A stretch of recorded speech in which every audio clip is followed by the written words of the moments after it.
Welcome once again. This is Banter. I'm old. And I'm bald. We're excited for this next episode here regarding probably, again, another broad topic that we like to go through is of fun things, toys and all things toys, history, our favorite toys, and we will have a special guest joining us very, very soon. My daughter, Miss Caitlin, will be on to talk about current kids' toys. So what I'm going to go do, I'm going to go run and grab her. We'll get her on the show. We'll ask her a few questions about her favorite toys, get her insights, her professional insights, and we'll have a strong female presence on this show tonight. So I'll be right back. Mr. Bald, take it away. Well, this is an important perspective because, as we all know, he knows about toys from anywhere between 1850 and 1900. So, I mean, we're not going to talk a lot about hoop and stick or ball and cup a whole lot. So, and then there's a big gap between him and me, right?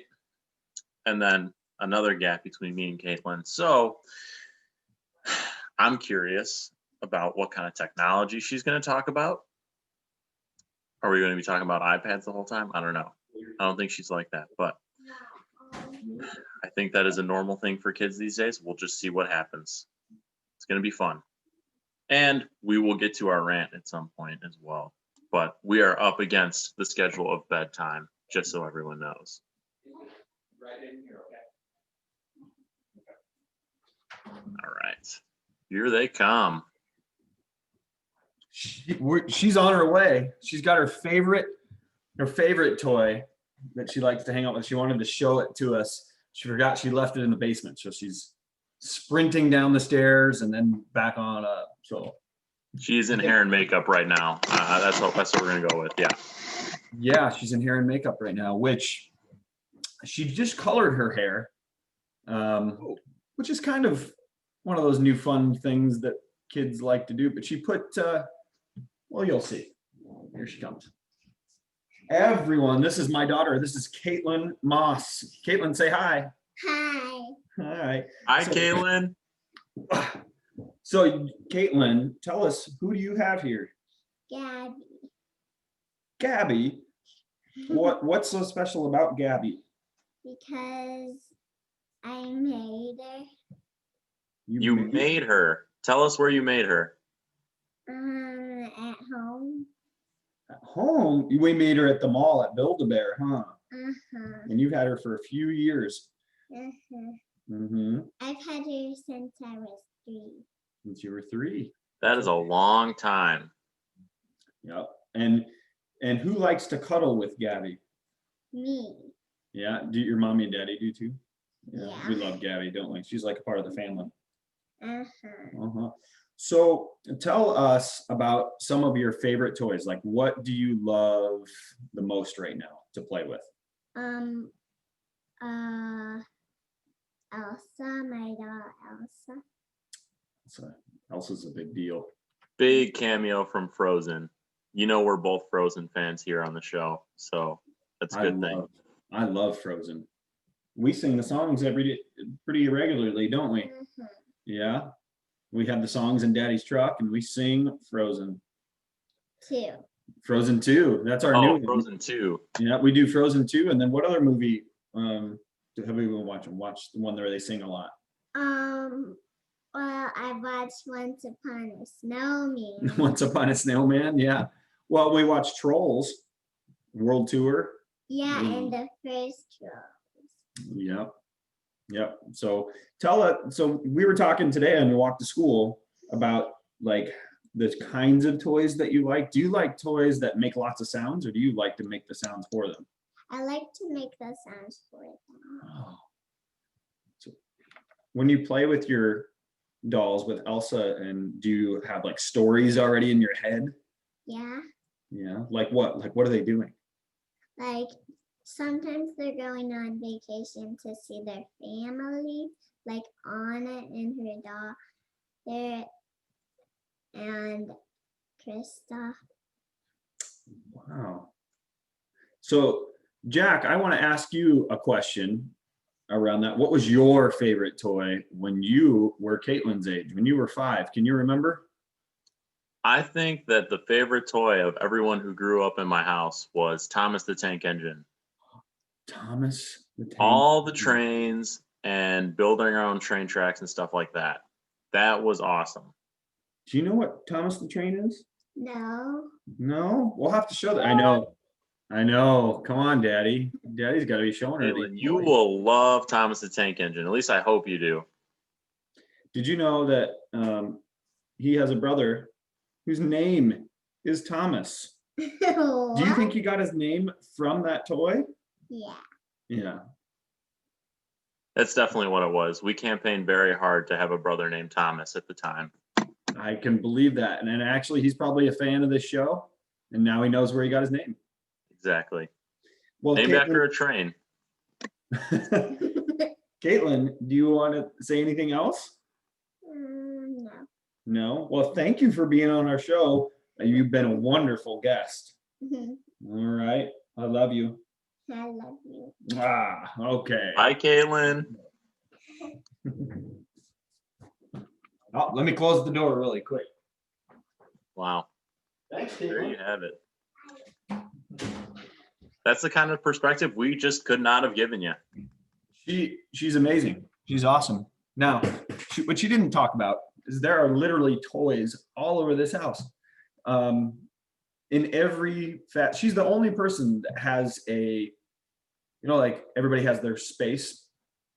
Like this is my space in here, but still not my space. You're like, oh, wait, actually, this one's mine. But Still not my space. This is my magic wand, by the way. Still not my space. that one I could see being yours. But I could see that being from a giant margarita. You know me too well. Yeah. You know me too well. Not wrong. Not wrong. As you can tell, folks, our regular viewers, our subscribers, for sure, we've kind of gone out of order a little bit, and that's okay. I decided that I wanted to go a little bit later into my my rant of the week later on in the show. But I think we should just kind of keep rolling with this toy subject, man. I've got a lot of thoughts on things I grew up with because, again, I'm old, so I think you should close out with the rant. We'll use the rant as the capper for the show this week. Works. It works. All right. So tell me more about this Thomas the Train Engine. So did you guys had like tracks for it that you could build and stuff? So I don't even know. I know what Thomas the Train Engine is, but I don't know. So trains were like wooden trains, right? And they had a magnet on the front and a magnet on the back. So you could couple like train cars together and build trains, then you would build the track. So it was basically like if you were going to build like a Hot Wheels track or something, but the track is pretty heavy duty. It's wood track that fit in like puzzle pieces together. You get a bunch of straight pieces, a bunch of curves, and then you got your bridges, ramps, turntables. The turntable is always the highlight of building a Thomas the Tank Engine track. Turntables. So we'd get pretty elaborate where we had the whole track taking up the entire basement and like bridges that go up over the couch, up over the back of it. And then we had a couple special rails that were like 3 feet long. Those were very clutch. So, and then as time went on, we would get a couple fancy ones that had a battery in them. You could just flip them on and they just rolled around the track on their own. That was wild. That sounds wild. I never had anything quite that fancy growing up. We had like the standard toys from the 80s and, like with slinkies and with the lawnmower that when you push it, like bubbles would come out of the lawnmower. Like the popcorn lawnmower thing. Well, that I'm thing thinking too. the vacuum cleaner thing. Yeah. Yeah. Yeah, we had stuff like that. But then I think the ones that I remember the most are more like video game stuff. Like we had an original Nintendo, right? And so we played Duck Hunt and Mario and all that kind of stuff. We loved that. We played that thing all the time. So it was one of two things. It was either that or we were just outside. Right? Okay, I'm old. So we're outside, just play with sticks or climb trees or like do little dance shows or like crazy gymnastics things. For me, it was jumping off of like the garage. Build a pile of leaves and jump off the garage. Of course, it's logical. I mean, So let me ask you a classic old and bald question here. If you say video games, does that mean you consider video games to be a toy? Ooh, here we go. That's the line of thinking. Everyone knew we were going to go that way. I was waiting. So the real fans knew.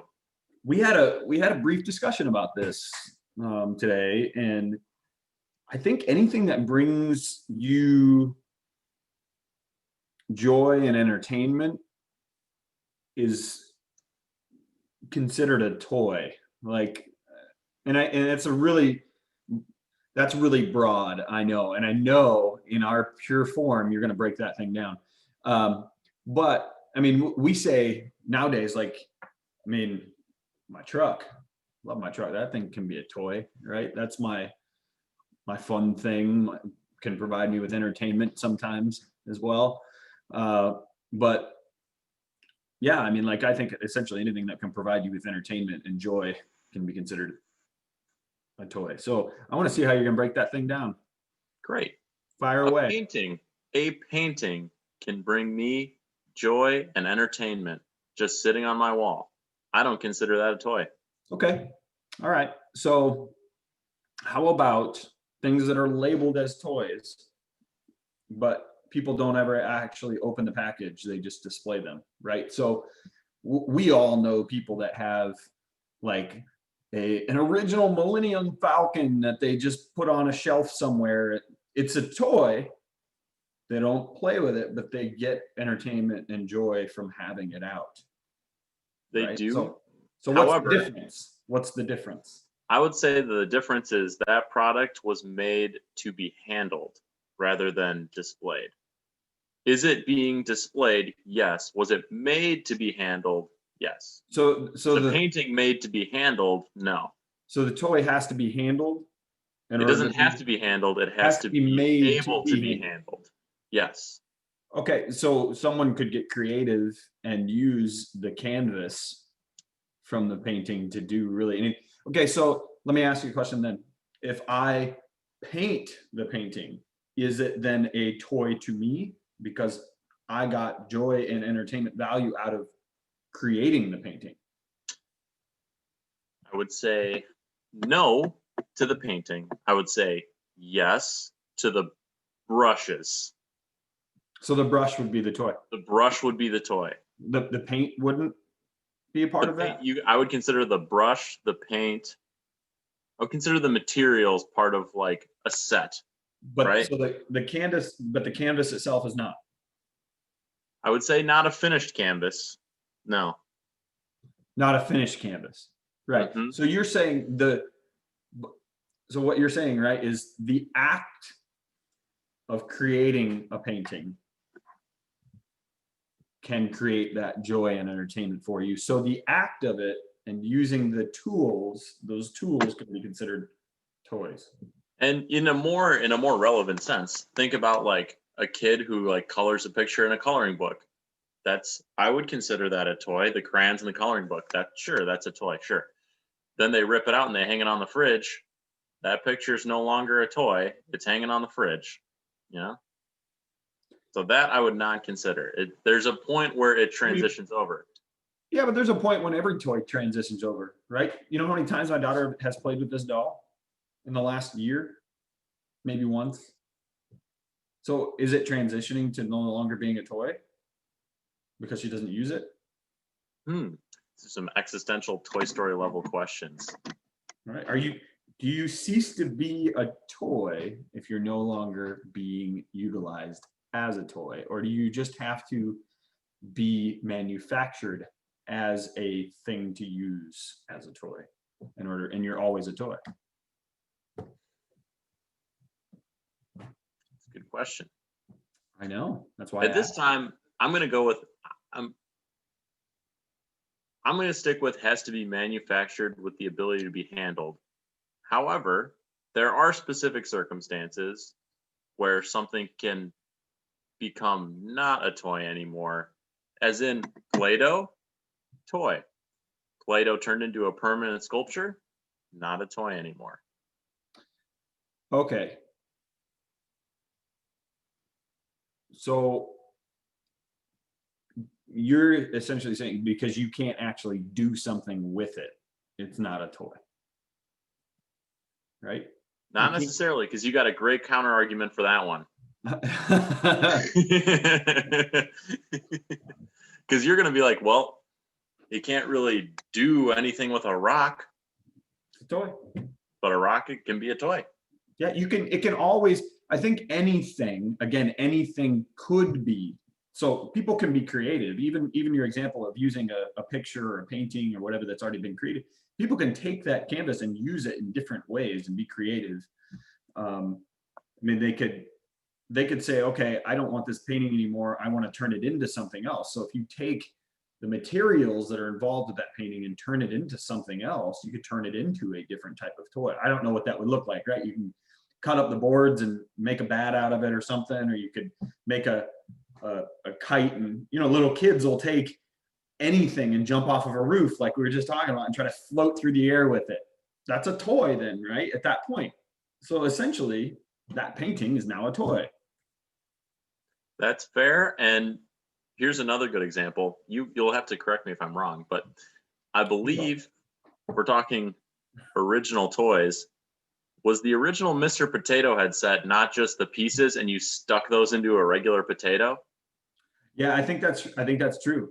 I think you're right. You know? I think that's what they I don't did. know when that was, but I'm pretty sure Yeah. when Mr. Potato Head came out, you were supposed to provide your own actual potato and just stick the pieces in there. I think you're spot on. I think they did that with all kinds of stuff back way back. Like most toys, that's how they were made. Is it was like you would take actual objects and just sort of combine them together, and they're like, oh yay, toy, a person. Because most toys started out as like actual like manifestations of people, or like people people would make dolls out of, and they would use actual human hair, and then they would or straw to build the person out. But it was always like actual things that you just sort of found and then created, and you made it into it, and you made a toy out of all those other things. So that's kind of what we're talking about too, right? Is that originally toys were things that you just found and you sort of created something out of it, or you pick a stick up and it was your toy because it was your sword, or it was your magic wand, or whatever you wanted it, and then it's just evolved into plastic things that flash. And so that was why I asked Caitlin today on our walk about what are her favorite toys. Are they toys where they kind of do things for her, or they make sounds or whatever? And she told me she would prefer a toy that doesn't make a lot of those sounds, and one that she can actually act out and create the stories behind them. And that's the creativity piece, where we spend all this money developing these toys and doing all these things, and me, and she's my daughter, of course I'm going to do all that stuff for her, but I'm this is the old man thing saying is okay, just go grab a stick and you can do the same thing, or get some mud or rocks or whatever, and start to make things up. And that's the most joy that kids typically have, but we've just shoved all these other toy things in their face. And I don't know if this, I'm sure there are plenty of creative toys now, but earlier toys would have had to be more creative just because the raw materials weren't there. Now there's not nearly as much brain power involved. Yeah, kids still play with Legos and stuff like that, but things come in more completed Lego sets now. It's not like back in the day when they invented Legos, they were just follow these directions to make the Millennium Falcon. It was just here is a box of Lego bricks. Have fun. Figure it out. Yeah. Be creative. But now it's they have specific packs for specific things, and they all have instructions in them. And I had a cousin years ago that loved doing that stuff, like getting the new packs of things and like creating all this stuff. He had like this whole city made up of Lego things, and which I think is cool, like in terms of the creativity and being able to work through directions, and I don't know, but I don't know. It's I did a little bit with Legos and stuff, but it lost me. I think because the video games took over. Just kind of got away from that. Classic. Dark The downfall of our society. I know. I know. Well, let me tell you this. So, based on my psychology background, Oh, I've been proposed some social psychology information, specifically regarding gender differences and abilities. Now, in most cases, gender has no influence on your intelligence or aptitude at anything. Two notable categories where this is not true are men are generally higher scorers in spatial reasoning, and women generally score higher in their ability to read emotional cues and nonverbal cues. Now, my assumption based on this is boys are raised playing with blocks and shovels and trucks. That's all spatial. You're using your hands the whole time. They're building things. They're encouraged to build things, stuff like that. And this might be a generational thing too that phases out as time goes on. And then women, they in the past have always had dollhouses marketed towards them. So they're working with like human features on their toys and stuff like that. So there's your emotional response training, basically. Whereas the boys are just constantly like working with blocks, and that's why they have better spatial reasoning scores later in life, because you have that foundation when you're a kid. I think That's what I assume. that's Sort of a causal relationship, but that's an interesting query that you bring up. I think it's really I think you hit it on the head, but I think a lot of that stuff, especially in the last 100 years or so, has been so marketed in that particular direction that it all gets shoved in your face. And I think you're right. Some of those things are changing a little bit now, where it's not quite as specific. But the other piece to that too is I had some friends out in Colorado that tried to not have toys for their kids that were gender specific toys. So they just had a whole bunch of toys for their boy, and he just gravitated towards the big trucks. He gravitated towards building blocks and things like that. And it was kind of interesting that they did that. So it was a little bit of a social experiment to see like what would that child gravitate towards. So obviously that's one kid. You'd have to like do a big research study where you have thousands of kids to see if that would be the case and you'd have to do obviously the course of a long period of time, a couple of years, to see what kind of difference that would make on a child. But that's very interesting to see. I have just the experience with my daughter, and I think some of it is stuff that we did too. And we're just like, oh, we're going to get her, I think part of it is you're like, oh, I want her to have long hair and be cute and all these kinds of things. And so then you start like, okay, we're going to put them in pink, and then we're going to do this. And then you just end up kind of going down that rabbit hole a little bit. But it would be interesting if someone did a study on that. I think it'd be pretty cool. yeah, it would be so difficult because you would need to be collecting data points from like age 3, 4, 5 all the way through like age 15 to 20 or something like that. So do I see that being a realistic thing that we're ever going to be able to get information on? Probably not. Do I expect that the gender differences over time are going to shrink? Yeah, probably. Because I remember like there's still aisles like this, obviously, in like Target or Walmart. But I remember being a kid and like seeing the 2 pink aisles. And I was just like, nope, not going down there. Those aisles are still there, but they're not nearly not nearly as prominent and in your face with like pink stuff, dolls, Barbies, stuff like that. I think it's much more like mixed in with everything else. Yeah, definitely. We'll see those trends definitely working in that direction, I believe. But Who knows? We're not experts On anything. on anything. We know a little bit about everything, not a lot about one thing. A very little bit. Very little. Small pieces, no doubt. So, no doubt. So I'll ask you this. Name a few toys that come to your mind that have stood the test of time from when they were created to are still popular now. I have a couple in my head. So I think there's one that just pops right into my head that it's interesting that it still exists and that they still sell it. Hula hoops. You still see that everywhere. Yeah, hula hoop is as common as just like having like a kickball in the garage. And those things have been around for 70, 80 years, something like that. I mean, a long time. And they still are a thing. I like to imagine the origin of hula hoops without doing any research of just a guy who was just like, I got it, a circle. Everyone laughed him out of the room and he said, fine, see you guys later. Have you Sold seen it the movie himself. about that? Nope. Okay, so we did the episode on movies, but you haven't seen the Hudsucker proxy, is what it's called, the Hudsucker proxy. So it's got, what's the name of the guy that's in Shawshank Redemption? Can't remember his name. Morgan Freeman or the white guy? The other guy. Start with a T. Anyway, he's in it, and it's kind of like a mock movie or whatever, and they go back to like he takes over this company and he comes up with this idea and he just like it's like he draws a circle and that's like the idea and they're like, what is this? And then they create this hula hoop and it doesn't sell and all of a sudden it takes off and he becomes like a big time big wig because he came up with the hula hoop. Grabbing my charger quickly. It's interesting. Grabbing your charger. We're in the middle of a show here.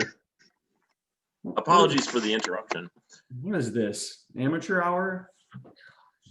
Yeah, sorry. My assistant quit this week and our producer's on vacation. So It's true. The producer on vacation has just killed us. yeah, that has just been brutal. I got to tell you. These transitions. Sifting through paperwork and spreadsheets. Ugh. I know. Yeah. I wish someone had a magic wand and could just take care of it. Have you been planning that? No. This is good timing. Crosses out of joke notebook. Use magic wand prop. Check. I do have a notebook. We're on to your tricks. Yeah. So here's another one. I'll forget. Here's another one. And this one, obviously, the reason it's still popular is very obvious. Lightsabers, people still play with the same lightsabers that they started making in the 70s. It's the exact same thing. I'm aware. I had a few lightsaber battles a couple of weeks ago. Yeah, you beat me. I did. But that's not fair because, well, all right, I'm gonna amend that, you know?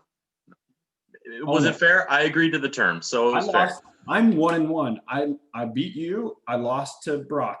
So, you know, things happen. It's really hard to win a lightsaber battle dressed as Bob Ross. I had a paintbrush in my other hand. Okay. Yeah.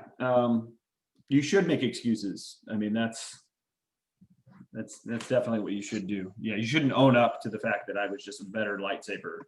I am the better Jedi. But you know, it's okay. We'll save that for our big episode where we talk about Star Wars. But yeah, I think you're right. I think that's a test of time one. You know, another big test of time one, and I see you shaking your head, so I'm just gonna keep moving on. Another big test of time is anything Nerf related. Nerf guns, Nerf balls, any of those. That was another big one.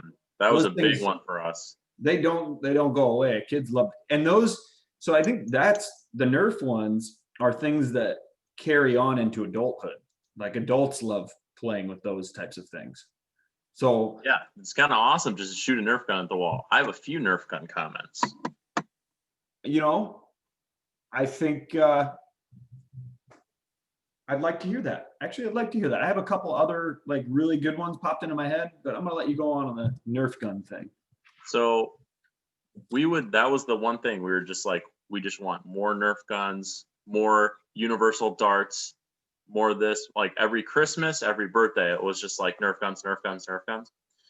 So my older brother, being the more creative of us, he created an entire like challenge system where it's just like shoot 3 pillows from across the room and upgrade from private to private first class. And he had like created like a manual of like how to work your way up to general basically through these missions. We would do like timed like 5-minute Nerf gun wars. And it's like, you know, if you use a specific Nerf gun and you get 3 hits, then you get promoted. And just like, it was a whole system. He went very hard on that. The other thing, not nearly as innocent, but equally as fun. A thumbtack will fit perfectly into a Nerf dart if you pop off the head, the suction cup, you can fit a thumbtack perfectly in there. It still fires, and it will stick in drywall. And probably people too. I would imagine. Probably. Wow.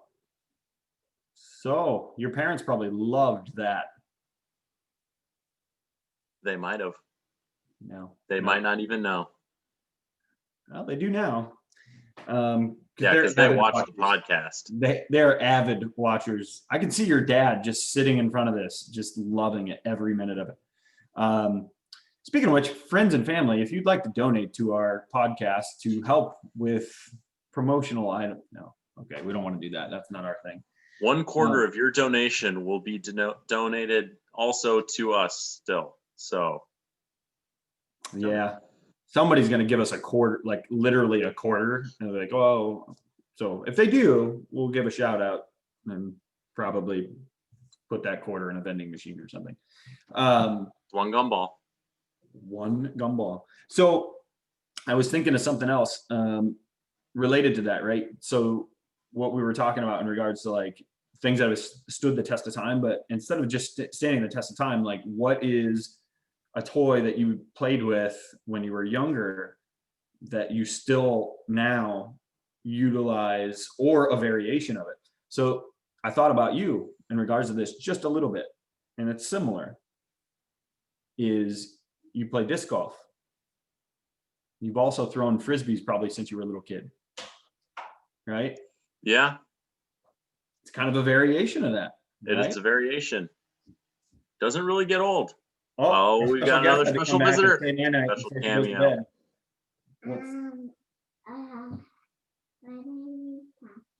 We're talking about Frisbees and some of the toys that we still love to play with. And we talked about lightsabers too, Caitlin. I know you're really good with a lightsaber.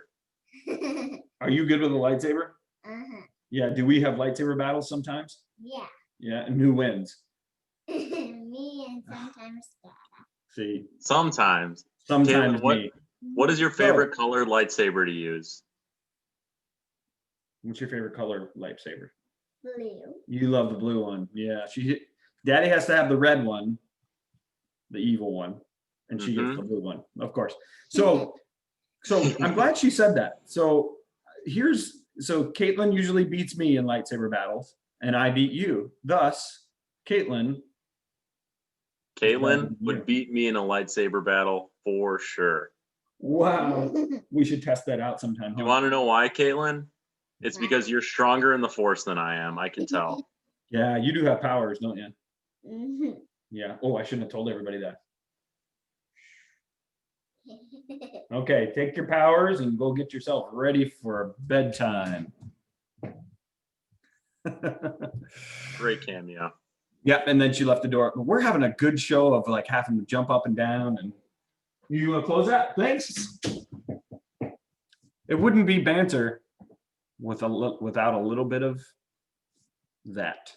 Look, if it went according to plan, it just wouldn't be the right show for us. We wouldn't want to make a show that went according to plan. Of course not. That'd be ridiculous. That's why we hardly plan. Sometimes I spend about 2 or 3 minutes planning these shows, but that's not how our conversations go either, and that was the whole point. So if you wanted to know the background of our whole podcast concept, it was basically just we like to talk a lot about a lot of random things, and we have some coworkers that some of them said that would be cool as a podcast, but most of them said just get out of our office and leave us alone. So that's what we did. So now we're bringing it to your home. So we intentionally plan it in front of them when we spend our 3 minutes planning, Yeah, out of spite. perfect plan to Oh, plan. devious. Yeah. So we're getting close to the end of the time, but do you have any other final words on toys? You know what? I'm gonna rapid fire throw out a few just all-time classics. I found a list that's got some all-timers on there, and I'm just gonna throw them out. So there's 15 here. So we got Super Soakers. Oh, I had like 4 of those things. Awesome. Awesome. So awesome. Rubik's Cubes, Oh, of course, you had to put that one on the list. which there is a World Speed Cube Championships now. I encourage anyone to check that out who hasn't seen it. It's incredible. I played with Rubik's Cube. I just took the little pieces off and changed them. Yeah. That is play still technically. I can't argue with that. Okay. You got Star Wars action figures. They've probably sold 1 billion of those since the 70s. You got the hula hoop, the Mr. Potato Head. We've covered a lot of these. Oh yeah. Legos. You got the Etch-a-Sketch.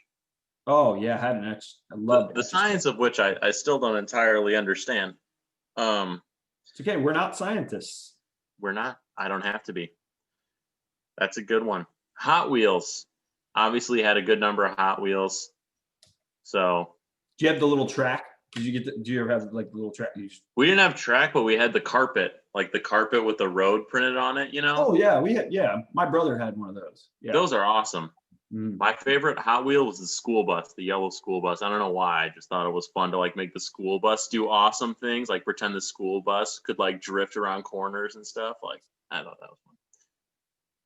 You got G.I. Joe. G.I. Joe had those. That was probably more your era a little bit. I never had G.I. Joe. Transformers. I had a couple of Transformers. That one is another one that is still a thing that has stood the test of time. Yeah, they just keep making new ones. It is, those were cool because we would like the action figures that would transform car, and then you would have to like take the steps to turn it into a robot, you know? So we would like time ourselves to make it look like we were like it was on a TV show. So we would see if we could change it in time to go. You would time yourself.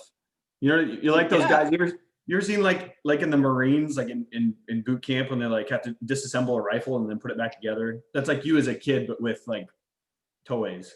Pretty much. But Yeah. if you can't do it in the time that goes, then it's just not realistic. So you got Silly Putty, we covered briefly.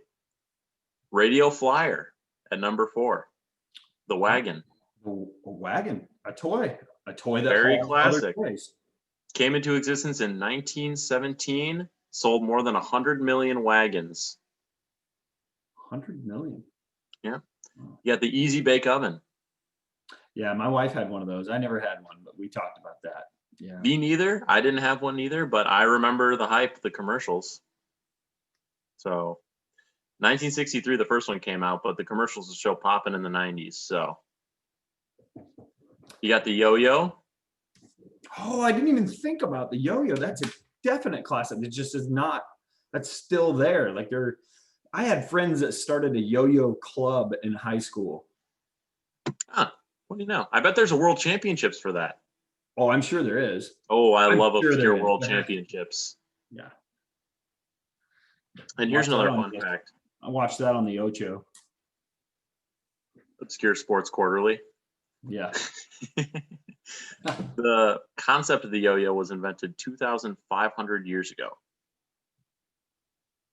Wow. That's Shocking, gonna be one of the oldest. Talk about longevity. right? I have no idea when that got commercialized, but that's cool. And number 1 is Barbie. There are a few of those in this household. 2, maybe 3, maybe 10. Yeah, triple, quadruple that number. Yeah, we're pretty close. Yeah, we got a lot. We got a lot. Well, you know, there were a couple there was one for sure that or a couple that I know that got left off the list that were in my household growing up. One, my brother was really big into Ninja Turtles. So Ninja Turtles action figures and stuff. And like had the car and all kinds of Ghostbusters toys and stuff. Those were big. But the one that I remember that was really, really big, it was a big deal when I was a kid, was Teddy Ruxpin. So Teddy Ruxpin would Like from the movie Ted? It's kind of the same concept, isn't it? Yeah. Yeah. I don't know. I don't know if he was a Teddy Ruxpin. I didn't even know that. Actually, I think you might be right. But yeah, so it was really cool because back then there weren't a lot of animated toys that would talk and do things. And so when you had that thing that had like a tape in it and it would talk to you, was pretty cool. But now everything does that. That's All right. true. That's true. So that's a great time. I think that I've been eagerly waiting this, but I'm ready for your rant. I'm ready. Okay, so I think this particular rant is sort of related because I brought up the topic of video games as being a toy. So this isn't directly related to video games, but it's related a little bit more towards sort of what we're doing right now, which is based around the internet. Ooh, Wi-Fi.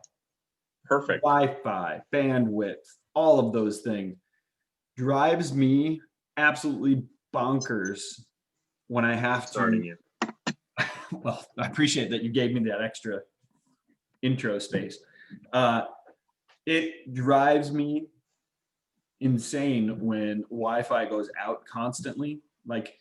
And so it fluctuates all the time. Like we'll be in the middle of a show sometimes and it'll go in and out and my camera I'll get choppy.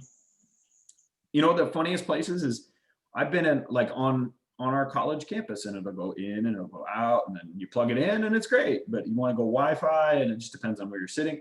The last college I was at, you know where the best Wi-Fi was on campus? The bathroom. Any guesses? Bathroom.